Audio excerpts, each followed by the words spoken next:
Welcome to Earthtide Studios. I'm Zach Knight, and in today's video, we're taking a look at how to mix throat singing in your productions. Throat singing is a really cool way to make your productions sound nice and full and rich, and in this video, we're going to run through a way that we're doing it ambiently. Also, if you want to level up your vocals, we have a free vocal production course that teaches you the basics of recording, editing, and mixing your vocals. If you want that, just click the link below. But for now, let's get into the session. Throat singing. It's not something that you hear of every day in modern production, but in this particular song, The Devil's Cry, the artist who wrote the song and the vocalist who was performing on it decided that they wanted to have something that filled out this bridge section, which is basically all just clean ambient guitar. And so I came up with the idea of throwing in throat singing as a cool, really nice and large ambient vocal layer that added all of this character to the bridge section. This was actually tracked closer to the end of the recording session for that day. So the vocalist didn't really have that much left in him. So he did a fantastic job getting these performances out. But we did a little bit of a sneaky thing here. So all of the throat singing vocals are coming through these 6 stereo tracks here and being run into this background vocal bus. But if you look at the performances, you can actually see that from the start of this section here, there's actually only 5 performances that go to halfway through the length of the bridge, and then they continue on here. And what I've actually done is in the tracking session, I took these 5 takes here and reversed them and put them here and actually printed the fade ins and the fade outs on them. And then these are another separate 4 performances here, which I've then had come in here as well and fade out. And basically combining them all together has given us that full big sound. But when you're doing performances for throat singing, unless it's really your forte, you're going to need a lot of vocal layering to basically pull this off here. I mean, effectively, this is 12 tracks. You know, they're panned fully left and right, so 6 left, 6 right, and they're not all playing at the same time. You know, there is quite a lot of vocal stacking going on here to achieve this sound. So now I'm going to bypass all of the EQ and all of the plugins, and you can hear what the performance sounds like without that.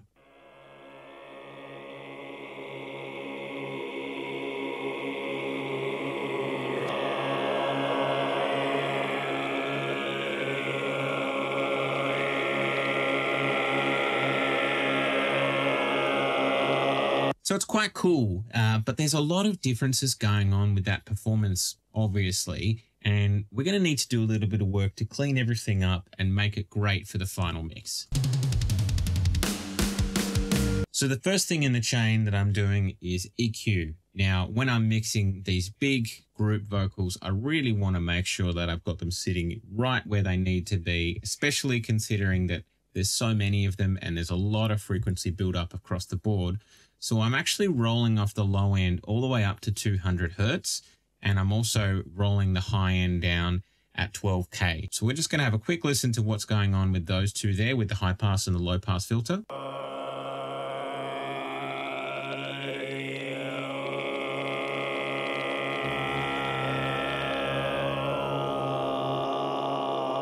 Just helping to clean up some stuff there. As there's quite a lot of stacking going on here, I'm wanting to deal with all of these annoying peaks that I'm hearing. And so I'm starting off with a pretty hard peak here at 4K of 12 dB. Let's have a listen for that.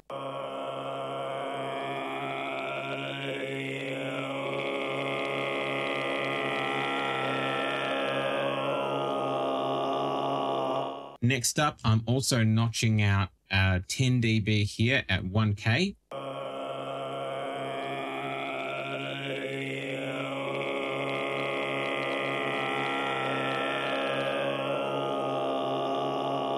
Finally, I'm also notching out here 8 dB at 3100 Hertz.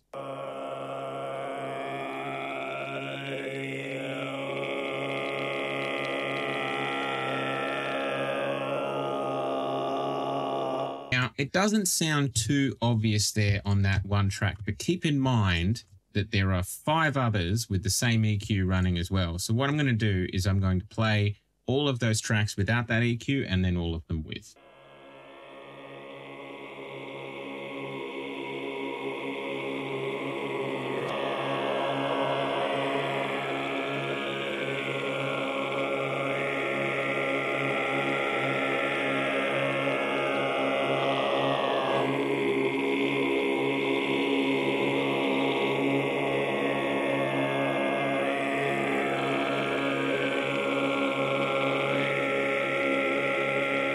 becomes a lot more obvious once they're all running at the same time. And it's going to become far more obvious once we get all of the rest of the processing going on. So following along from the channel EQ that I'm doing on each of those vocals, I'm also running the SSL channel strip here.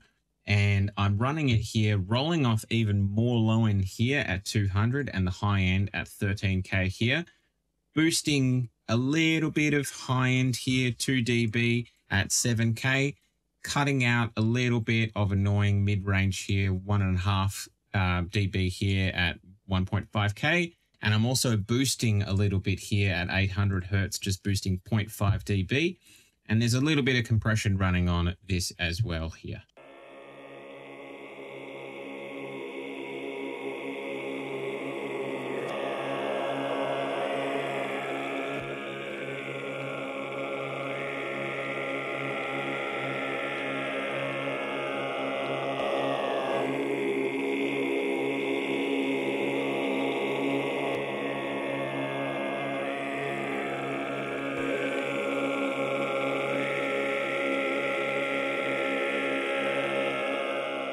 It's just helping to clean up the vocal and also just make it sound a little bit more exciting.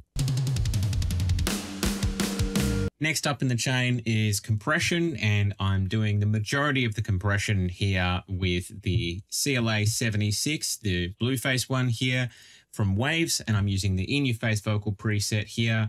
4:1 ratio, the attack straight down the middle, the release is at 7, and I'm just doing a little bit of compression here across the board.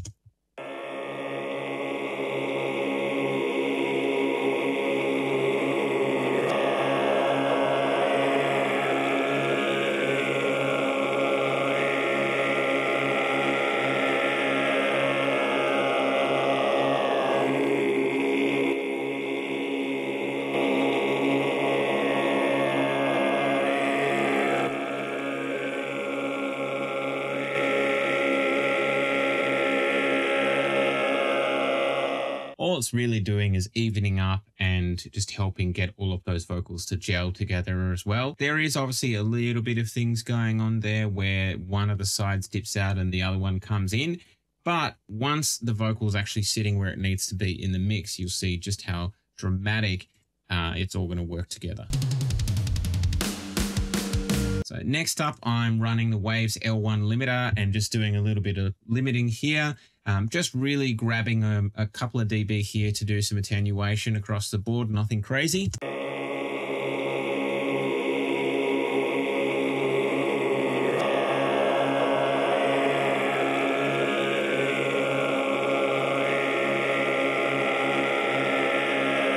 So it's just grabbing a little bit of the tail end there of any of those loud peaks and just making sure that they're sitting nice and even. So that's just the main chunk of what's going on for the processing there for the vocals. And now comes the special sauce, which is the effects that are running on these vocals. And we're going to have a listen to what they sound like with and without the effects, and then I'm going to break down what's going on there.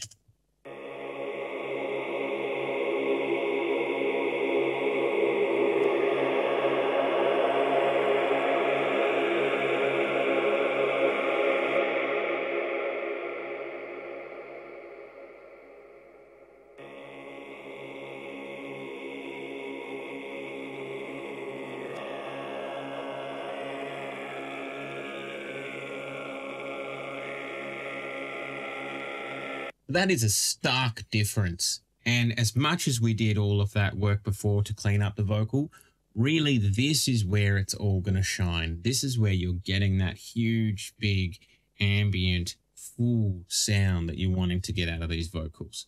So let's start by looking at the first thing that I'm doing here. And this is a reverb that I'm sending it through to.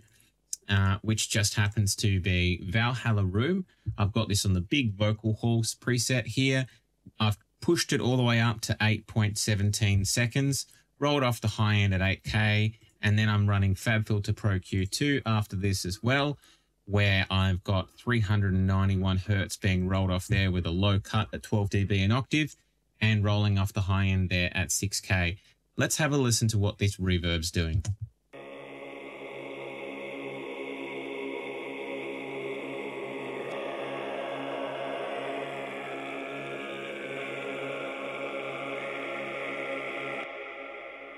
it's giving it a really cool, roomy, big, nice ambient kind of sound. And it's reasonably clean, not going too crazy there, just giving it this really big, nice tail. The next reverb that I'm running here in the chain, and I'm just going to jump ahead to this one, is Valhalla Shimmer here. And I'm a big fan of Valhalla Shimmer. I'm just running it on the big reverse vocal preset. And I love how it gives this cool sparkly tone. So let's just have a listen.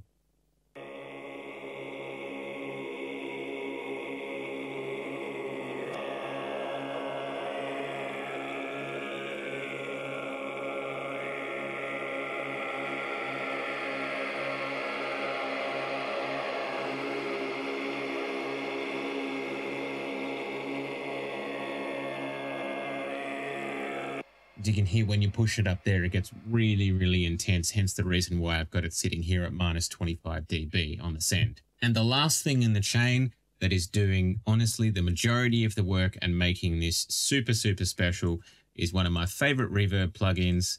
This is Black Hole by Earthtide.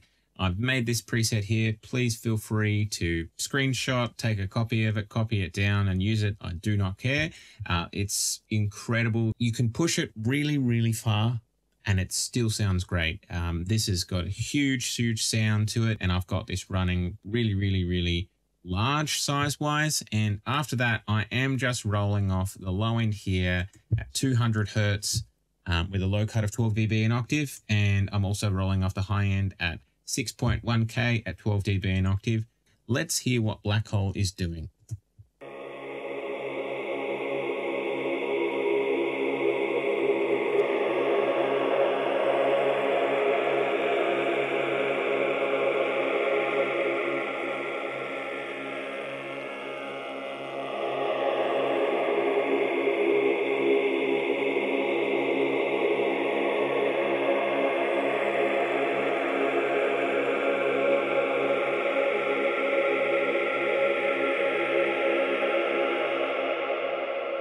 It's very, very, very cool.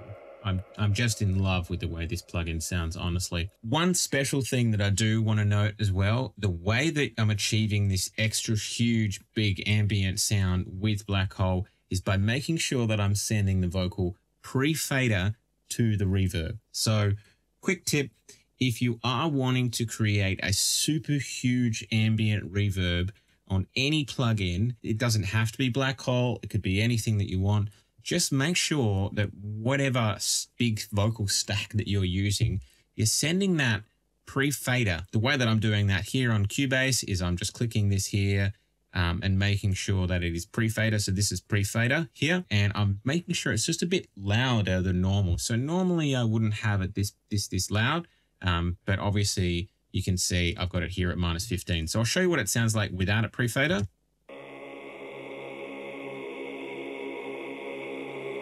And then I'll bring it pre-fader.